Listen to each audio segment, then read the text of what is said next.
Hello Arvind, ಇದೇನು ಅಪರೂಪವಾಗಿ ನಮ್ಮ ಕಾಲೇಜ್ ರಸ್ತೆಯಲ್ಲಿ ಹೊರಟಿದ್ದೀರಲ್ಲ, ಎಲ್ಲಿಗೆ?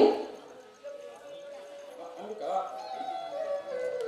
ಅಂಬಿಕಾ, ನಿತ್ಯ ನಿನ್ನನ್ನು ನೋಡದೆ ಹೋದರೆ ನನ್ನ ಮನಸ್ಸು ಏನೋ ಕಳೆದುಕೊಂಡಿದ್ದೆ ಭಾಸವಾಗುತ್ತದೆ.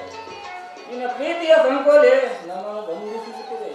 ಕ್ಷಣ ಕ್ಷಣಕ್ಕೂ ನನ್ನ ಮನ ನಿನ್ನ ಪ್ರೇಮದ ಪುಟದಲ್ಲಿ ಪ್ರೇಮದ ಪಕ್ಷಿಯಾಗಿ ಹಾರಾಡುವ ಹಂಬಲ ನನ್ನ ಮನದಲ್ಲಿ ತುಂಬಿಕೊಂಡಿದೆ. ಅಂಬಿಕಾ, ಅಷ್ಟೇ ಅವಸರ ಅರವಿಂದ್. ಈ ಹೆಣ್ಣು ಹುಟ್ಟಿ ಬಂದಿರುವುದೇ ನಿಮಗಾಗಿ.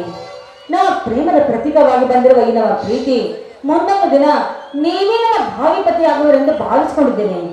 ಮೇಲಾಗಿ ನೀವು ಭಯಪಡುವ ಕಾರಣವಿಲ್ಲ, ಏಕೆಂದ್ರೆ ನೀವು ನನ್ನ ತಾಯಿ ತಮ್ಮ, ಅಂದ್ರೆ ನನಗೆ ಸೋದರ ಮಾವ ಎಂದಿದ್ರು ನಾನು ನಿಮ್ಮವರೇ ಅಲ್ಲವೇ?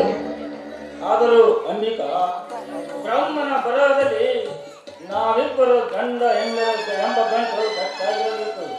ಅಂದಾಗ ಮಾತ್ರ ನಮಗೆ ಯಾವ ಗಂಡ ಅಂತಲೂ ಬರಲಾರದು. ನಮ್ಮ ಗುರು ಮುಟ್ಟವರೆಗೂ ನಮ್ಮನ್ನ ನಡೆದ ತಂದೆಯ ತಾಯಿಯಲ್ಲಿ ನಾವೆಂದು ವಿರೋಧವಾಗಬಾರದು. ಅಂಬಿಕಾ, ಅದರ ಬಗ್ಗೆ ಯೋಚನೆ ಮಾಡುವ ಅವಶ್ಯಕತೆ ಇಲ್ಲ. ಯಾಕೆಂದ್ರೆ ನನ್ನ ಹೆತ್ತಪ್ಪ ನನ್ನ ಮನಸ್ಸಿಗೆ ಎಂದು ನೋವಾಗುವಂತೆ ನಡೆದುಕೊಂಡಿಲ್ಲ.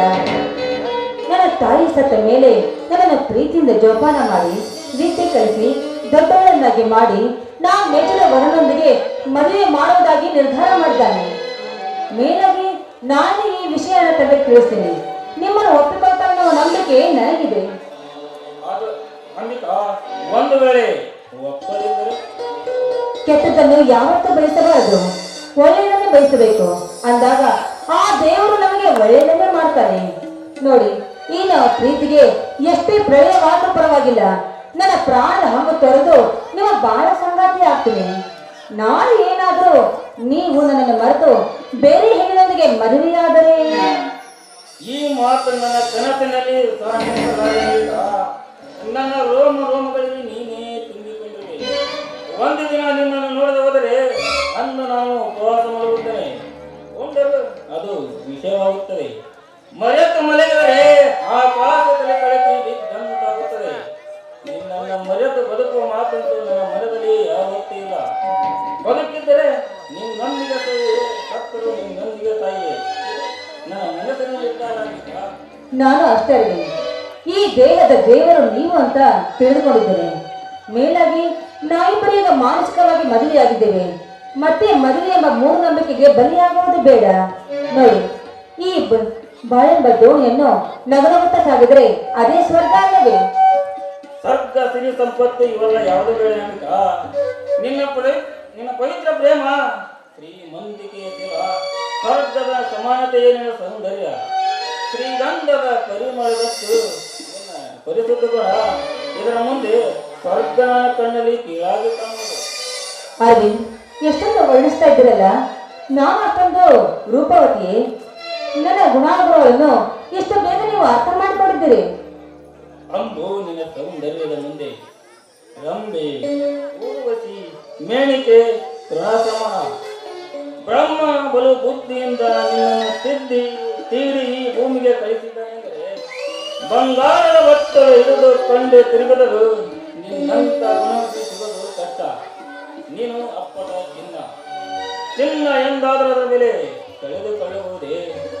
ಚಿನ್ನ ವಾಸಿಸುವ ವಸತಿ ಗುಡಿಸಲಾದರೇನು, ಅರಮನೆಯಾದರೇನು, ಅದರ ಬೆಲೆ ಒಂದೇ. ನೀನು ಬಂಗಾರದ ಗಿಣಿ ಎಂದು ನನ್ನ ಹೃದಯದಲ್ಲಿ ಭದ್ರವಾಗಿ ಇರಿಸಿಕೊಂಡಿದ್ದೇನೆ. ಅಂಬಿಕಾ, ಹಾ ಸ್ವಲ್ಪ ತಾಳಿ. ಯಾರಾದ್ರೂ ಕದ್ದಾರು ಜೋಕೆ ಅರವಿಂದ್?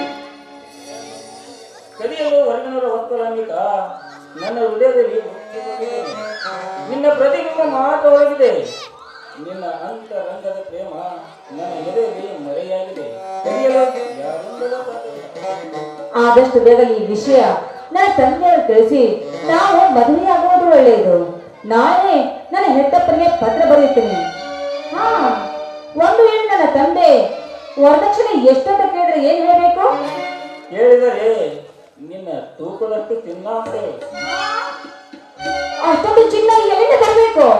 ನೀನು ನಮ್ಮ ಮನೆ ಬಂದ್ರೆ ಇವತ್ತು ಚಿನ್ನ ಬಂದಂತೆ. ಅಂದ್ರೆ ಇದೇ ಚಿನ್ನ ನನಗೆ ಬೇಕಾಗಿರುವುದು. ನಿಮ್ಮ ಮುಂದೆ ತುಂಬಾ ಹೊತ್ತು ನಿಲ್ಲುವುದು ಬೇಡ. ಯಾಕೆಂದ್ರೆ ಹೆಚ್ಚು ಹೊತ್ತು ನಿಮ್ಮ ಮುಂದೆ ನಿಂತರೆ ನೀವು ನನ್ನ ಬಗ್ಗೆ ಒಂದು ಕವಲನ್ನೇ ಕಟ್ಟಬಹುದು ಅಲ್ಲವೇ? ಕಟ್ಟಬಹುದೇನು? ಈಗಾಗಲೇ ಕವನ ಕಟ್ಟಿದಾಗಿದೆ. ಆಡುವ ಸಿರಿಕಂಠ ಬೇಕಾಗಿದೆ. ಆ ಕಂಠ ನೀನಾಗೆ ಹೋಗಿದೆ. ನೀವು ಕಾವ್ಯ ಹೇಳಿ ನಾನು ಹಾಡ್ತೀನಿ, ಆಯ್ತೆ? ಬನ್ನಿ. ಕಸ್ತೂರಿ ನಿರುಪಮ